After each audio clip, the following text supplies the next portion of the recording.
بسم اللہ الرحمن الرحیم نحمدہ ونصلی ونسلم علی رسولہ الکریم وعلی آلہ وصحبہ اجمعین. پڑھیے. بسم اللہ الرحمن الرحیم. باب ما یذکر فی الفخذ. قال ابو عبد الله ويروى عن ابن عباس وجابر ومحمد بن جحش عن النبي صلى الله عليه وسلم الفخذ عورة. وقال انس رضي الله عنه حصر النبي صلى الله عليه وسلم عن فخذه. قال ابو عبد الله وحديث انس اسند وحديث جابر احوط حتى نخرج من اختلافهم. وقال ابو موسى غطى النبي صلى الله عليه وسلم ركبتيه حين دخل عثمان. وقال زيد بن ثابت انزل الله على رسوله صلى الله عليه وسلم فخذه على فخذي فثقلت علي حتى خفت ان ترد فخذي. وبه قال حدثنا يعقوب بن ابراهيم قال حدثنا اسماعيل. چلو یہ بعد میں انشاءاللہ.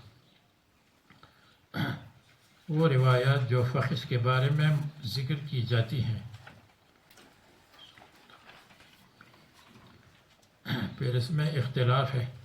امام مالک، امام شافعی کے نزدیک الرکبۃ خارجۃ، اور احناف کے نزدیک الرکبۃ داخلۃ فی الستر والسرۃ خارجۃ. ناف خارج ہے اور رکبہ داخل ہے، اس لیے کہ حضرت ابو ہریرہ سے مروی ہے انہ قبل سرۃ الحسن سرۃ الحسین رضی اللہ عنہ. ناف کو بوسہ لیا، معلوم ہوا کہ یہ خارج ہے. اور عمرو بن شعیب عن ابیہ عن جدہ کی روایت میں مذکور ہے ما اسفل من سرتہ الی رکبتہ، سرہ سے نیچے اور رکبہ تک عورت، یہ سب عورت میں داخل ہے. رواہ الدارقطنی.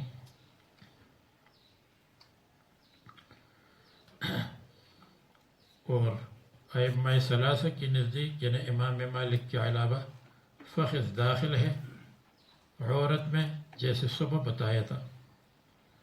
قال ابو عبد اللہ ويروى عن ابن عباس وجرهد ومحمد بن جحش عن النبی صلی اللہ علیہ وسلم الفخذ عورت.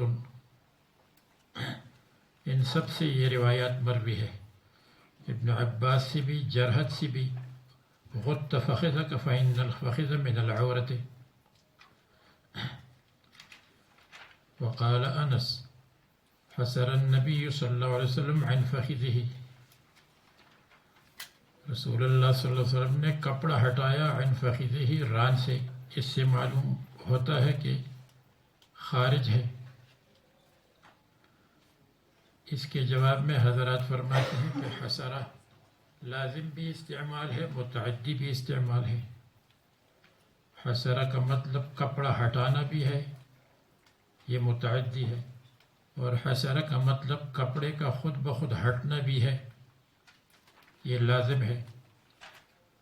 تو یہاں حسر النبی صلی اللہ علیہ وسلم عن فخذہ میں حسرہ لازم ہے، اور تقدیر یہ ہے کہ حسرہ یعنی ان حسرہ ثوب النبی صلی اللہ علیہ وسلم عن فخذہ، رسول اللہ صلی اللہ علیہ وسلم کا کپڑا فخذ سے ہٹ گیا کیونکہ ہوا چل رہی تھی، ازار پہنے ہوئے تھے اور گھوڑے پر سوار تھے، تو کپڑا ہٹ گیا غیر اختیاری طور پر.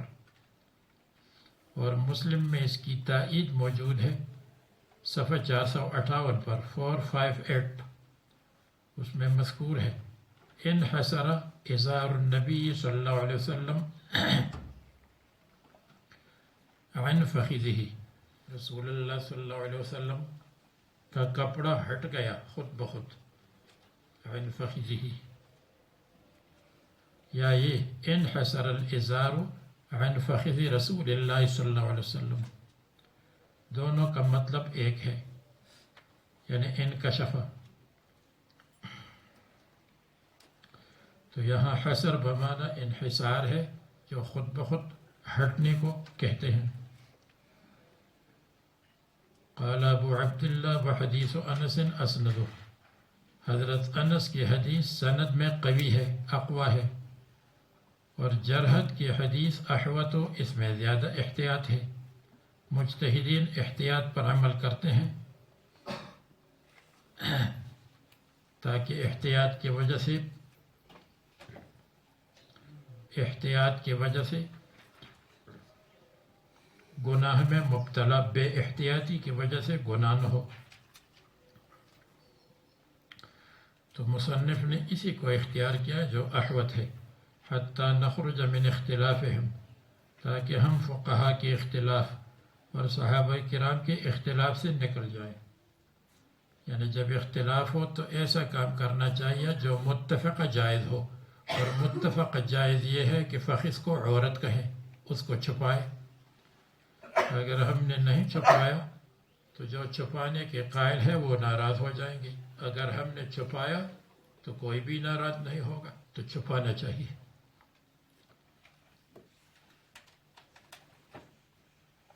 وقال ابو موسیٰ غط النبی صلی اللہ علیہ وسلم رکبتیہ، وہ یہ دوسری دلیل ہے۔ ایک دلیل حسرہ، جو لوگ کہتے ہیں کہ فخذ خارج ہے، اور دوسری دلیل حضرت ابو موسیٰ فرماتے ہیں رسول اللہ صلی اللہ علیہ وسلم نے اپنے رکبتین کو چھپایا حین دخل عثمان رضی اللہ عنہ۔ یہاں رکبتین کا ذکر ہے، اور جلد ثانی میں یہ حدیث آئی ہے صفحہ 1051 پر، اس میں ساق کا ذکر ہے، ساق کو چھپایا۔ جس وقت حضرت عثمان داخل ہوئی تو اس سے استدلال کرتے ہیں کہ دیکھو رکبتین چھپے ہوئے نہیں تھے، حضرت عثمان کی وجہ سے چھپائے، اس لیے کہ حضرت عثمان رضی اللہ عنہ حیا میں اعلیٰ درجے پر تھے، ورنہ پہلے سے چھپی ہوئی نہیں تھی، جس سے معلوم ہوا کہ رکبتین خارج ہے۔ اس کے جواب میں کہتے ہیں، ایک جواب تو آپ کو بتایا کہ ساق کا ذکر ہے، تو رکبتین سے مراد ساق ہے، اس لیے کہ دونوں قریب قریب ہے، قریب کی وجہ سے ساق مراد ہے، اور رکبتین کا ذکر ہے، ذکر رکبتین مراد ساق۔ جیسے هو الذی کف ایدیہم عنکم وایدیکم عنہم ببطن مکہ، اللہ تعالیٰ نے ایک دوسرے سے آپ کو ہٹایا مکہ مکرمہ میں، حالانکہ مکہ میں نہیں تھا، بقرب مکہ فی الحدیبیہ، حدیبیہ کا واقعہ ہے، حدیبیہ مکہ نہیں، مکہ سے باہر ہے۔ یا جیسے قرب کی وجہ سے کان رسول اللہ صلی اللہ علیہ وسلم یذبح بالمصلی، رسول اللہ صلی اللہ علیہ وسلم قربانی ذبح کرتے تھے عیدگاہ میں، یہ نہیں جہاں عید کی نماز پڑھی ہے وہاں پر قربانی کی، بلکہ اس کے قرب میں، تو قریب ہونے کی وجہ سے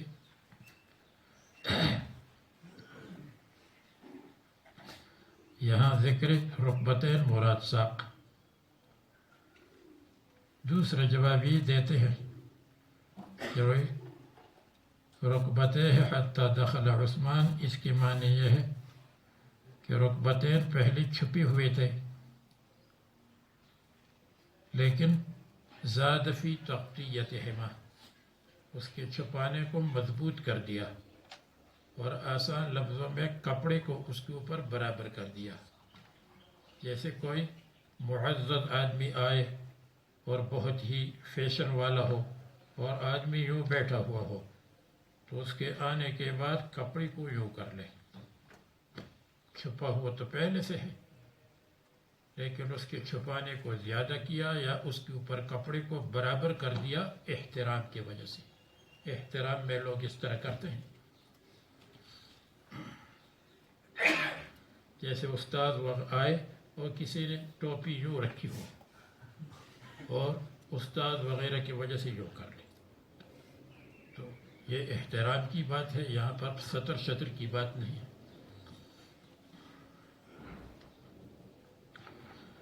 یا کسی نے پاؤں پھیلائے بیٹھے ہوئے ہو، استاد آیا اور پاؤں کو سمیٹ لیا، اسی طرح احترام ہوا۔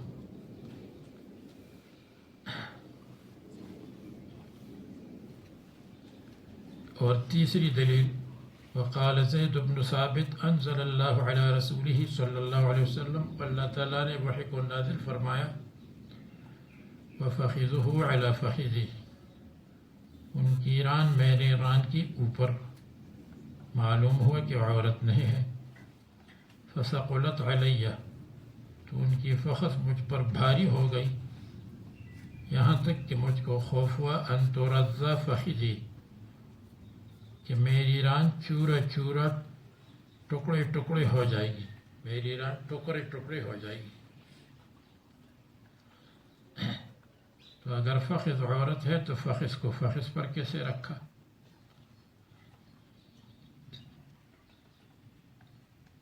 تو اس کا جواب یہ ہے کہ جب فخذ مستور اور چھپی ہوئی ہو تو فخذ کو فخذ کے اوپر رکھنے میں کوئی حرج نہیں ہے، اس لیے کہ فخذ عورت ہے لیکن چھپی ہوئی ہے، عورت خفیفہ ہے اور چھپی ہوئی ہے. جس سے لوگ استدلال کرتے ہیں کہ اگر کپڑوں میں ملبوس ہے اور فتنے کا خوف نہیں، شہوت وغیرہ کا خوف نہیں، تو ٹانگوں کو دبانا اور ران کو دبانا جائز ہے، اگر جانبین سے خوف نہیں. اور اگر خوف ہے تو بالکل پھر ناجائز ہے. ہاں کہتے ہیں سوعتین کو، یعنی مقعد وغیرہ کو کپڑے کی اوپر بھی دبانا جائز نہیں ہے، مقعد کو اور یا دوسرے عضو کو.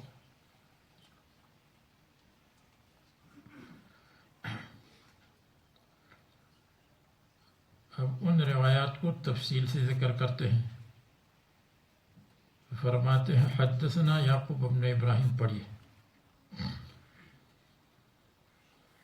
وبه قال حدثنا يعقوب بن ابراهيم قال حدثنا اسماعيل بن علية قال اخبرنا عبد العزيز بن صهيب عن انس بن مالك ان رسول الله صلى الله عليه وسلم غزا خيبر فصلينا عندها صلاة الغداة بغلس فركب النبي صلى الله عليه وسلم وركب ابو طلحة وان رديف بطلحة فاجر نبي الله صلى الله عليه وسلم في زقاق خيبر وان ركبتي لتمس فخذ نبي الله صلى الله عليه وسلم ثم حسر الإزار عن فخذه حتى إذا أنظر إلى بياض فخذ نبي الله صلى الله عليه وسلم فلما دخل القرية قال الله أكبر خربت خيبر إن إذا نزلنا بساعة قوم فساء صباح المنذرين قالها ثلاثا.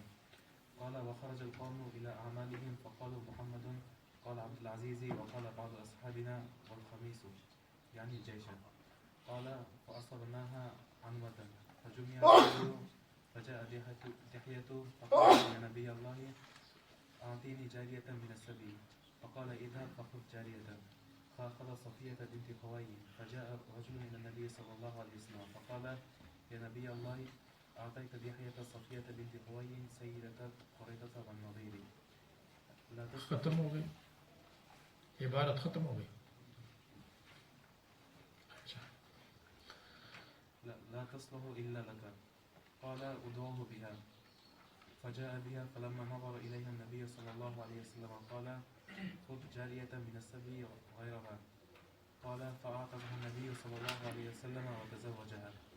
فقال له ثابت يا أبا حمزة ما أصدقها؟ قال نفسها أعتقها وتزوجها. حتى إذا كان بالطريق جهزتها له سليم فأهدتها له من الليل. فأصبح النبي صلى الله عليه وسلم عروسا فقال من كان عنده شيء فليجيء به وبسط رداء فجعل الرجل يجيء بالتمر وجعل الرجل يجيء بالسمن. قال وأحسبه قد ذكر الصديق. قال فحسوا حيثا فكانت وليمة رسول الله صلى الله عليه وسلم. شاباش. اب اس میں وہ روایت آئی ہے جس میں حسرہ الازار عن فخذہ کے الفاظ ہے، اور جو یہاں الفاظ ہے تو اس میں انحسرہ کے معنی میں ہے، جیسے مسلم کی روایت میں انحسرہ آیا ہے. حضرت انس فرماتے ہیں کہ رسول اللہ صلی اللہ علیہ وسلم نے خیبر کیا جہاد کیا، ہم نے خیبر کے پاس نماز پڑھی، فجر کی نماز، بغلسن اندھیرے میں، اس لیے کہ بعد میں حملہ کرنا تھا. بس رسول اللہ صلی اللہ علیہ وسلم اور ابو طلحہ سوار ہوئے اور میں ابو طلحہ کی پیچھے سوار تھا. حضرت انس. ابو طلحہ ان کی والدہ کے شوہر ہیں جن کو سوتیلے والد کہتے ہیں. پس رسول اللہ صلی اللہ علیہ وسلم نے اپنے گھوڑے کو دوڑایا. فاجرا نبی اللہ صلی اللہ علیہ وسلم فرسہ فی زقاق خیبر، خیبر کی گلیوں میں. وَإِنَّ رُكْبَتِي لَتَمَسُّ فَخِذَ نبی اللہ صلی اللہ علیہ وسلم، اور میرا گھٹنا فخذ کے ساتھ لگتا تھا. اور صفحہ 86 میں ہے، 86 میں، ان قدمی لتمس قدم النبی صلی اللہ علیہ وسلم. اور اگر رکبہ فخذ کے ساتھ مس کرے اور فتنہ نہ ہو اور کپڑا موجود ہے تو کوئی حرج نہیں. ثم حسر الازار عن فخذه، پھر ازار کو ہٹایا فخذ سے. اور دوسرا جو مسلم کے مطابق ترجمہ، ثم حسر الازار انکشف الازار، پھر ازار ہٹ گئی عن فخذه رسول اللہ صلی اللہ علیہ وسلم کے فخذ سے. فخذ بھی جائز ہے، فخذ بھی جائز ہے، کیونکہ صرف میں قانون ہے جب فعل کا وزن آئے تو اس میں فعل جائز ہے. جیسے فَلْيَنْصُرْ میں فَلْيَنْصُرْ پڑھتے ہیں، فَلْيَضْرِبْ نے فَلْيَضْرِبْ پڑھتے ہیں. یہاں تک کہ میں نے دیکھا رسول اللہ صلی اللہ علیہ وسلم کی ایران کی چمک. یہ محل ترجمہ، اور آپ کو بتایا کہ یہ اگر لازم ہو تو پھر اشکال نہیں. جب بستی میں داخل ہو گئے فرمایا اللہ اکبر خربت خیبر. خربت خیبر یا خبر ہے یا دعا ہے یا تفاول ہے. خبر ہو تو حضرت نے خبر دی کہ خیبر والے برباد ہو گئے، مفتوح ہو گئے.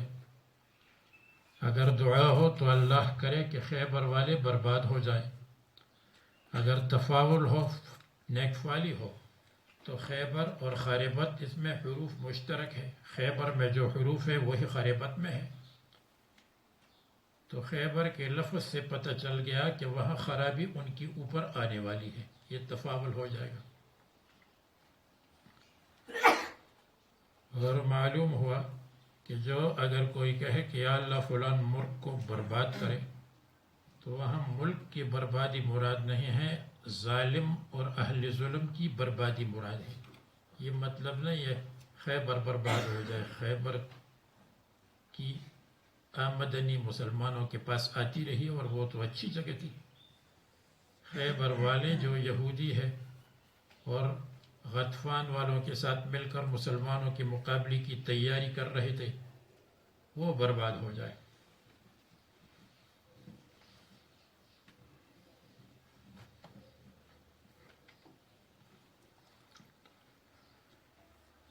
اِنَّا اِذَا نَزَلْنَا بِسَاحَةِ قَوْمٍ، جب ہم کسی قوم کے کورٹ یارڈ میں جاتے ہیں، آنگن میں جاتے ہیں، میدان میں جاتے ہیں، صحن میں، فَسَاءَ صَبَاحُ الْمُنذَرِينَ، ڈرائے ہوا کہ صبح بری ہوتی ہے. 3 مرتبہ فرمایا. لوگ نکلے الی اعمالہم، اپنے کام کے لیے. پس کہنے لگے محمد صلی اللہ علیہ وسلم آئے. جاء محمد یا ھذا محمد صلی اللہ علیہ وسلم. عبدالعزیز اور بعض کہتے ہیں والخمیس لشکر.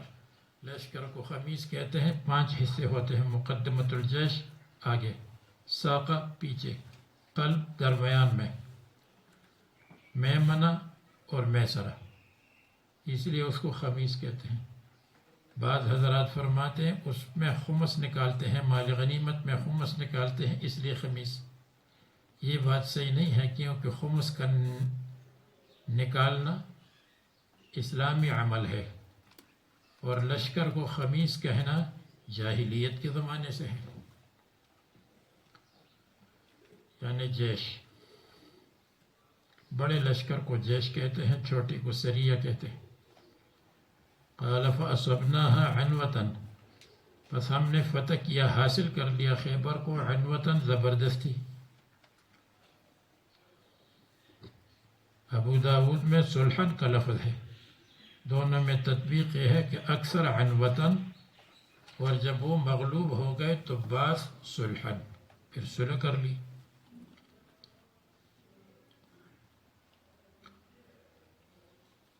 حضرت دحیہ آئے اور کہنے لگے یا رسول اللہ، یا نبی اللہ، مجھے جاریہ دے دو من السبی، قیدیوں میں سے جن کو قید کیا گیا ہے۔ حضرت نے فرمایا جاؤ تو لے لو جاریہ۔ اس نے حضرت صفیہ بنت حیی کو لے لیا، اور یہ دیا بطور انعام۔ یا رسول اللہ صلی اللہ علیہ وسلم نے دے دیا خمس الخمس سے، جو رسول اللہ صلی اللہ علیہ وسلم کا حصہ بنتا ہے خمس الخمس۔ یا حضرت صفیہ اس لیے دیا کہ بعد میں حساب کتاب ہو جائے گا، ان کا جو حصہ ہے دحیۃ الکلبی کا، اس میں سے یہ محسوب ہو جائے گا۔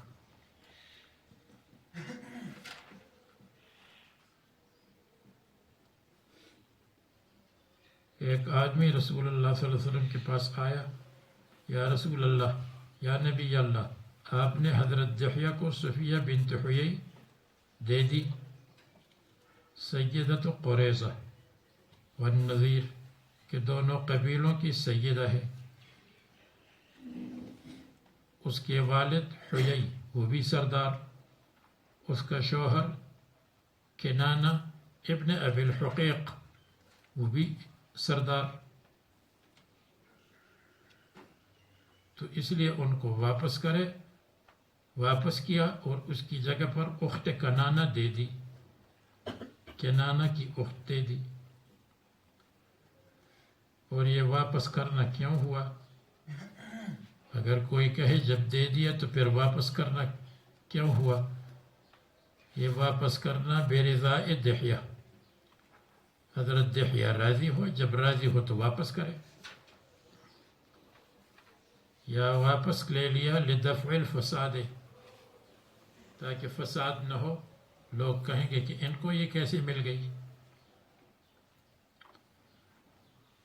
یا اس لیے کہ بنت الملک لا تلیق الا بالملک، بادشاہ کی بیٹی بادشاہ اور رسول اللہ صلی اللہ علیہ وسلم کے لیے مناسب ہے۔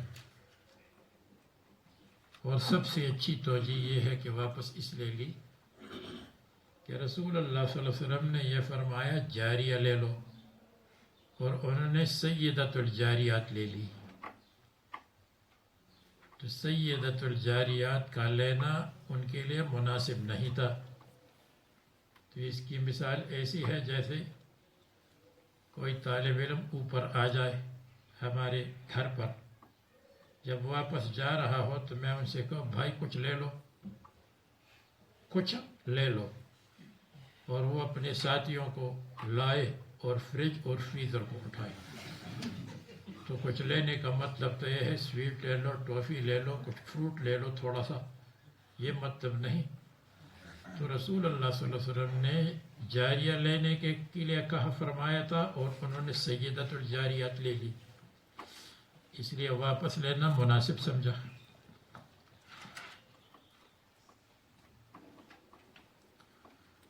اس لیے فرمایا لا تصلح الا لک، آپ کے لیے مناسب ہے، مناسب نہیں مگر آپ کے لیے، اس لیے کہ وہ حضرت ہارون علیہ السلام کی اولاد میں سے تھی، اور بیت النبوت کی لڑکی اہل نبوت کے لیے مناسب ہے، رسول اللہ صلی اللہ علیہ وسلم کے لیے مناسب ہے، صاحب النبوت کے لیے۔ فرمانے لگے ان کو بلاؤ جاریہ کے ساتھ۔ جب وہ آئے اور رسول اللہ صلی اللہ علیہ وسلم نے دیکھا تو رسول اللہ صلی اللہ علیہ وسلم نے فرمایا جاریہ لے لو من السبی، ان کے علاوہ۔ اس میں اختلاف ہے، بعض کہتے ہیں ان کا نام صفیہ ہے، اور نام کا اثر مسمى پر اور شخصیت پر ہوتا ہے، تو رسول اللہ صلی اللہ علیہ وسلم نے ان کو اپنے لیے منتخب فرمایا۔ صفیہ کا مطلب منتخب،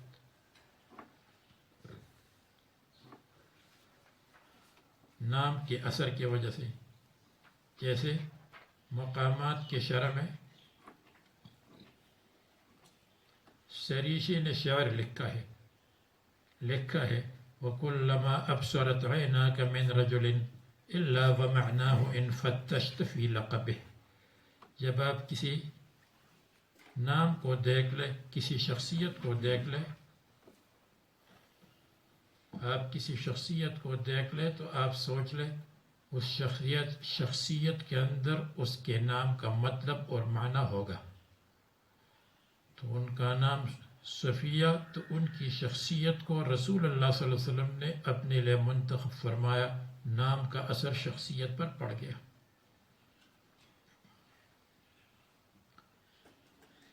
جیسے جمیل کے ساتھ پرنس لکھا ہوا ہے تو اس لیے آپ نے ان کو چیئرمین بنایا. نام کا اثر ہو گیا. بہرحال رسول اللہ صلی اللہ علیہ وسلم نے ان کو آزاد فرمایا، اور رسول اللہ صلی اللہ علیہ وسلم نے ان کے ساتھ نکاح کیا.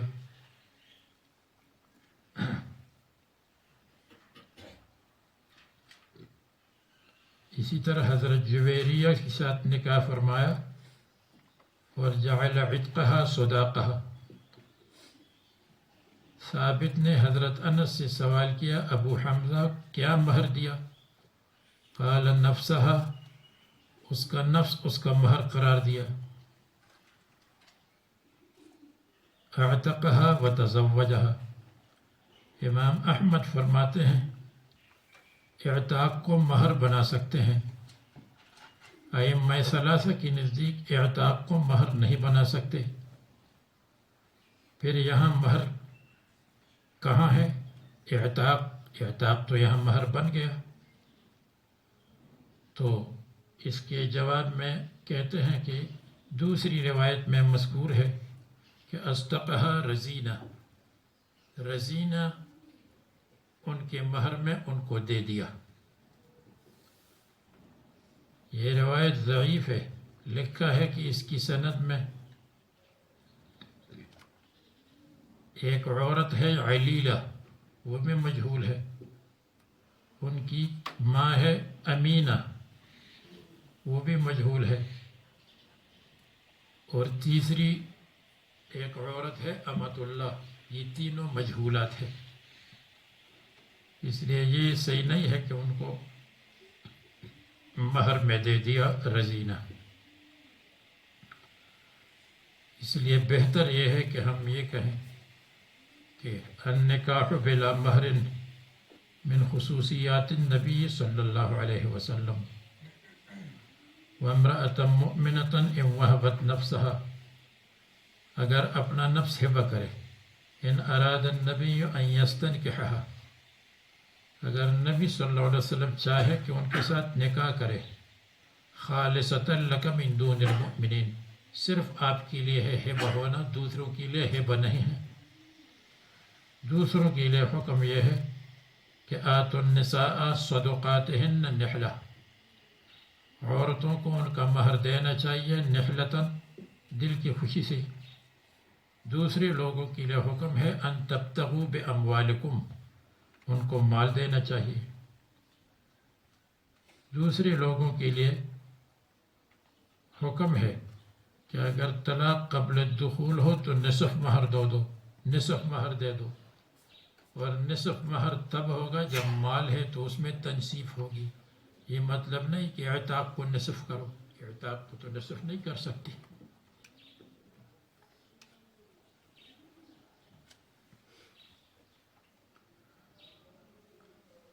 بہرحال اعتقها وتزوجها. فقال من حتى اذا كان بالطريق، یہاں تک کہ راستے کسی حصے پر پہنچ گئے. جہزتها له ام سلیم، حضرت ام سلیم رضی اللہ عنہ نے حضرت صفیہ کو رسول اللہ صلی اللہ علیہ وسلم کے پاس بھیجنے کے لیے تیار ہو جائے. فأہدتها له، بس ان کو بھیج دیا رسول اللہ صلی اللہ علیہ وسلم کے پاس، شوہر کے پاس بھیج دیا رات کے وقت. بس رسول اللہ صلی اللہ علیہ وسلم صبح میں داخل ہوئے ایسے حال میں عروساً کہ رسول اللہ صلی اللہ علیہ وسلم نئے شادی شدہ تھے، جن کو کہتے دلہا، رسول اللہ صلی اللہ علیہ وسلم کے لیے مناسب لفظ، نئے شادی شدہ تھے۔ پھر رسول اللہ صلی اللہ علیہ وسلم نے فرمایا جس کے پاس کوئی چیز ہے تو اس کو حاضر کرو تاکہ ولیمہ ہو جائے۔ حضرت گنگوہی فرماتے ہیں کہ اگر اشکال ہو کہ ولیمہ شوہر کے مال سے ہونا چاہیے اور یہاں لوگوں سے فرمایا کہ تم لاؤ، ایک جواب یہ ہے کہ لوگوں نے کھانے پینے کی چیزوں کو جمع کیا، رسول اللہ صلی اللہ علیہ وسلم کو ہبہ کیا، رسول اللہ صلی اللہ علیہ وسلم کی ملکیت میں آنے کے بعد اس کو ولیمہ بنایا۔ دوسرا جواب یہ ہے کہ رسول اللہ صلی اللہ علیہ وسلم نے لوگوں کو لشکر میں جو طعام دیا تھا اور لوگوں سے بچ گیا تھا اس طعام کو واپس کر دیا اور اسی کو رسول اللہ صلی اللہ علیہ وسلم نے ولیمہ بنایا اپنے حصے میں سے، اپنے خمس الخمس میں سے۔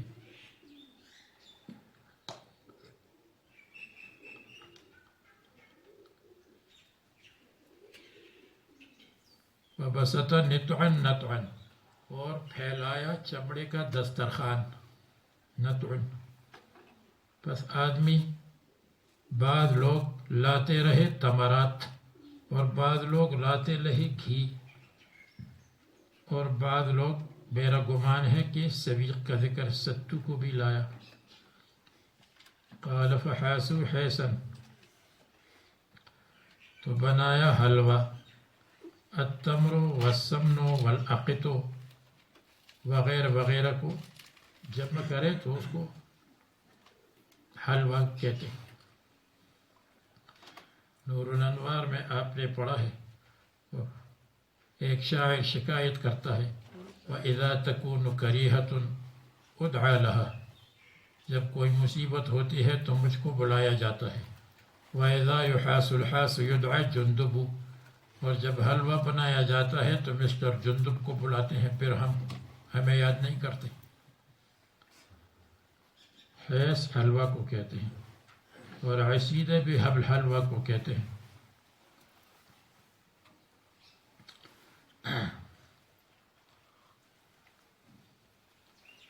وعقیدہ طحاویہ کی شرح کا نام ہم نے رکھا ہے العصیدۃ السماویہ فی شرح عقیدۃ الطحاویہ، آسمانی حلوہ عقیدہ طحاویہ کی شرح ہے، آسمان سے وہ حلوہ آیا ہے۔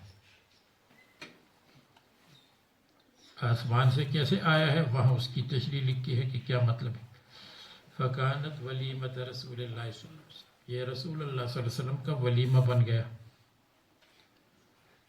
معلوم ہوا کہ ولیمہ میں یہ ضروری نہیں ہے کہ جانوروں کو ذبح کرے، ہمت و طاقت کے مطابق جو بھی ولیمہ بن جائے وہ ولیمہ ہے۔ اور ولیمہ میں اصل یہ ہے کہ اجتماع کے بعد ہو، جب شوہر بیوی مل جائے اس کے بعد ہو، اس لیے ولیمہ ولم سے ہے، ولم کے معنی جمع ہونا ہے، مل جانا ہے۔ اور دوسرا مرتبہ اس کا یہ ہے کہ نکاح ہو چکا ہو ابھی تک ملے نہیں ہیں تو پھر بھی ولیمہ ہو سکتا ہے، لیکن یہ نمبر 2 ہے، زیادہ بہتر نہیں ہے۔ جیسے رسول اللہ صلی اللہ علیہ وسلم کا نکاح ام حبیبہ رضی اللہ عنہا کے ساتھ نجاشی کے پاس ہوا حبشہ میں، اور وہاں ولیمہ دیا 4000 دینار کا ولیمہ اس نے خرچ کیے۔ یہ ولیمہ تھا ملنے سے پہلے، ملاقات سے پہلے۔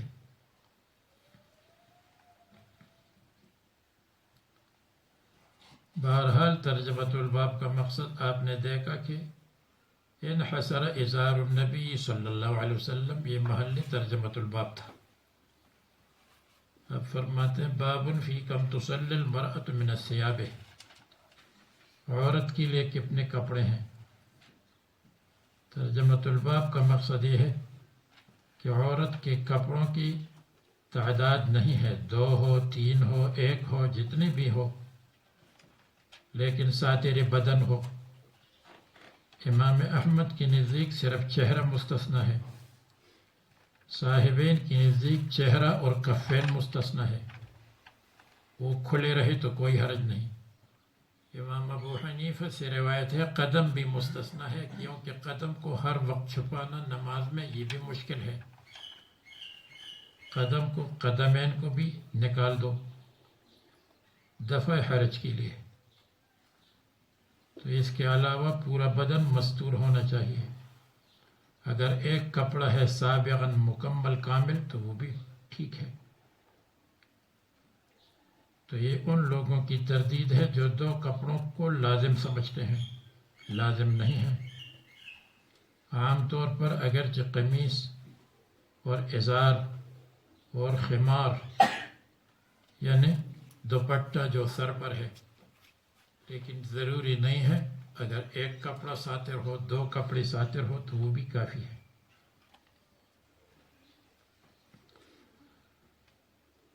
وکرمہ کہتے ہیں لو وارت جسدہا فی ثوب واحد مراد ہے، یہ بھی جائز ہے. حدثنا ابو الیمان قال اخبرنا شعیب عن الزہری قال اخبرنی عروہ ان عائشة قالت لقد كان رسول الله صلى الله عليه وسلم يصلي في الفجر فشهد معه نساء من المؤمنات متلفعات، جو لپٹی ہوئی تھی، یا متلفعات پھر حال ہو جائے گا، فی مروتہن اپنی چادروں میں. اور یہ سوال نہیں ہوا کہ اس کی نیچے دوسرا کپڑا ہے یا نہیں. معلوم ہوا اس کی ضرورت نہیں ہے کہ دوسرا کپڑا نیچے ہے یا نہیں. ایک کپڑا ہے ساتر بدن ہے. خصوصاً اس زمانے میں جب کہ کپڑے قلیل تھے. قلت ثیاب کے زمانے میں غالباً دوسرا کپڑا کسی کا ہوگا، کسی کا نہیں ہوگا. اور یہ جو ہے اس میں آیا ہے کہ ما یعرفہن احد، ان کو کوئی نہیں پہچانتا. اور نسائی کی روایت میں ہے تعنی من الغلس. من الغلس حدیث کا ٹکڑا نہیں ہے بلکہ راوی کا قول ہے. اور علماء فرماتے ہیں کہ یہ حدیث اس لیے نہیں لائی گئی ہے جس میں یہ بتایا جائے کہ کس وقت نماز پڑھنا چاہیے، بلکہ اس میں عورتوں کی حیا اور عورتوں کے پردے کا ذکر ہے. اور دوسری حدیث اس کے مقابلے میں ٹائم کو بتلانے کے لیے آئی ہے اسفروا بالفجر فإنه أعظم للأجر. اس لیے وہ حدیث جس میں اسفار کا ذکر ہے اور مقصود ہے، احناف کہتے ہیں ہم اس کو لیتے ہیں. اور جو موجودہ حدیث ہے اس کا یہ وقت الصلاۃ کے لیے نہیں ہے، یہ تو عورتوں کے حیا اور پردے کے لیے آئی ہے. تو فرماتے ہیں کہ حدیث کے مقصد کو دیکھنا چاہیے. جیسے بتایا تھا کسی کو منع مت کرو کہ طواف کرے اس بیت پر جس وقت چاہے. تو یہ حدیث اس کے لیے نہیں لائی گئی کس وقت نماز پڑھنا چاہیے کس وقت نہیں پڑھنا چاہیے. اس کے لیے دوسری احادیث ہے. اس حدیث کا مقصد یہ ہے کہ دروازے مت لگاؤ گلیوں میں اور لوگوں کو خانہ کعبہ سے منع نہ کرو، یہ اس کا مقصد ہے. یا جیسے آپ کو پتہ ہے اگر تم گناہ نہیں کرتے ہو تو اللہ تعالیٰ دوسرے لوگوں کو پیدا کریں گے، گناہ کریں گے، توبہ کریں گے. اس حدیث کا یہ مقصد نہیں ہے کہ گناہ کرتے رہو. اس حدیث کا مقصد توبہ کی محبوبیت ہے کہ توبہ محبوب ہے. یا حضرت علی سے حضور نے فرمایا الاولی لک والثانیۃ علیک، پہلی نظر آپ کو معاف ہے، دوسری نظر آپ کی اوپر ہے. اس حدیث کا یہ مقصد نہیں ہے کہ پہلی نظر میں اچھی طرح دیکھ لو، بلکہ اس حدیث کا مقصد اتفاقی نظر کا معاف ہونا ہے. اتفاقی نظر معاف ہے، قصدی نظر نہیں.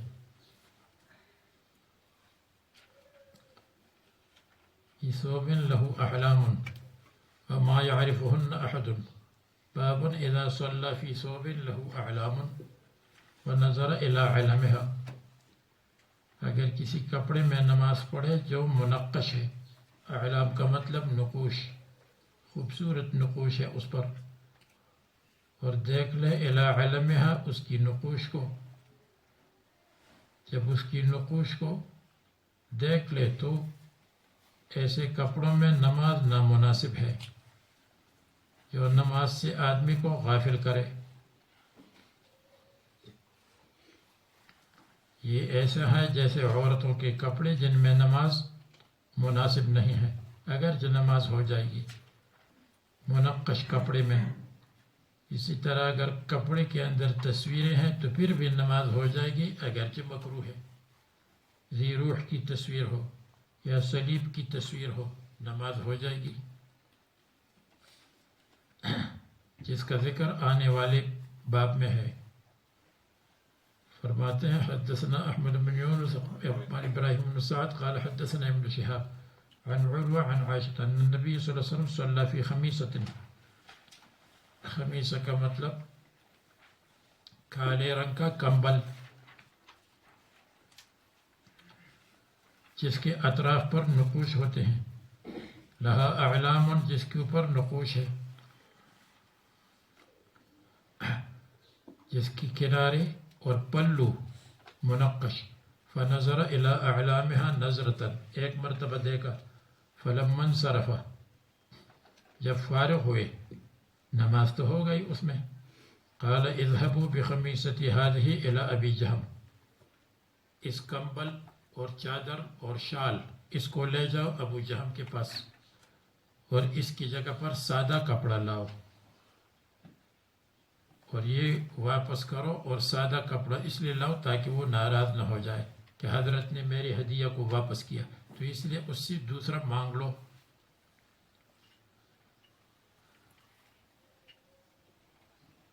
ابو جہم کا نام عبید اللہ لکھا ہے. وآتونی بأنبجانیتی، ابو جہم کا انبجانی کپڑا میرے پاس لاؤ. انبجان جگہ کا نام ہے اور وہ غیر منقش ہے تاکہ اس کے دل کو تکلیف نہ ہو. اگر کوئی کہے کہ جب ابو جہم کو کپڑا منقش واپس کیا تو ابو جہم اس کو استعمال کرے گا تو ان کے لیے بھی نامناسب ہے، تو پھر کیوں واپس فرمایا؟ اس کا ایک جواب یہ ہے شاید وہ صلاۃ میں استعمال نہ کرے، غیر صلاۃ میں استعمال کرے. دوسرا جواب یہ ہے کہ دونوں قلب میں فرق ہے. رسول اللہ صلی اللہ علیہ وسلم کا قلب مبارک بہت نازک اور اس کا قلب ایسا نہیں ہے، شاید اس کو غفلت پیدا نہ کرے ان کے لیے، اور رسول اللہ صلی اللہ علیہ وسلم کے لیے تھا. یہ بھی ممکن ہے کہ وہ کسی اور کو دے دے. فَإِنَّهَا أَلْهَتْنِي آنِفًا، کیونکہ اس نے مجھے غافل کر دیا. اور دوسری روایت میں ہے کاد الحتنی، قریب ہے کہ غافل کرے.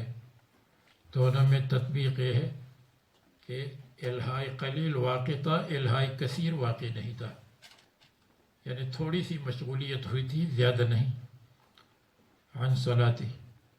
وقال هشام بن عروة عن أبيه عن عائشة قال النبي صلى الله عليه وسلم كنت أنظر إلى علمها وأنا في الصلاة، پس مجھ کو خوف ہوا ان تفتننی، ان یفتننی، یفتنا کپڑا، تفتنا انجبا، یہ جو خمیصہ مؤنث ہے تو تفتنا، اور یفتنا صوب مذکر ہے.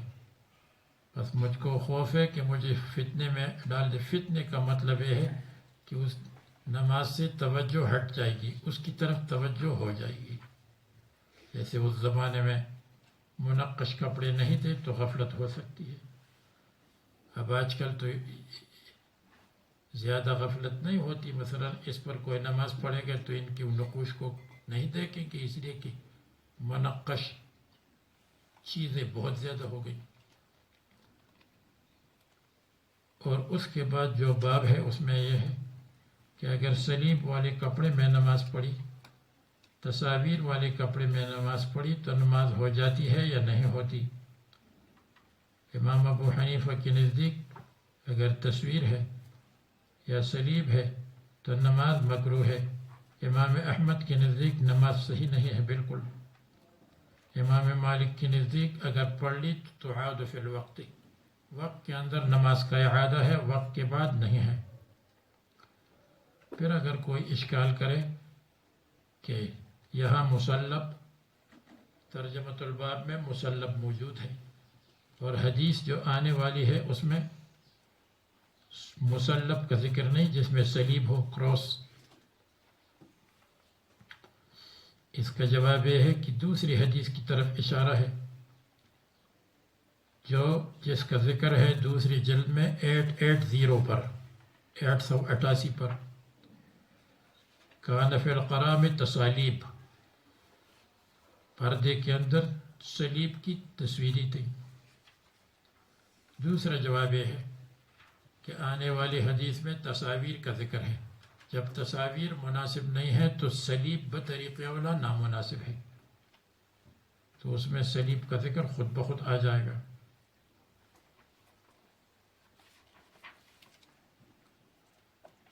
حدثنا ابو معمر عبد الله بن عمر حدثنا عبد الوارث قال حدثنا عبد العزيز بن صهيب عن انس ابن مالک قال كان قرام لعائشہ، حضرت عائشہ کا پردہ تھا رضی اللہ عنہا۔ تو قرام کا مطلب ملون، رنگین کپڑا، سترت بھی جانب بیتہا، اپنے گھر کے ایک کنارے کو اس کے ساتھ چھپایا تھا۔ فقال النبی صلی اللہ علیہ وسلم امیتی عنا قرامک، اپنے پردے کو ہٹا دو۔ فإنه لا تزال تصاویر تعرض فی صلاتی، اس کی تصویریں میری نماز میں ظاہر ہوتی ہیں، عارض ہوتی ہیں اور نماز میں خلل پڑتا ہے۔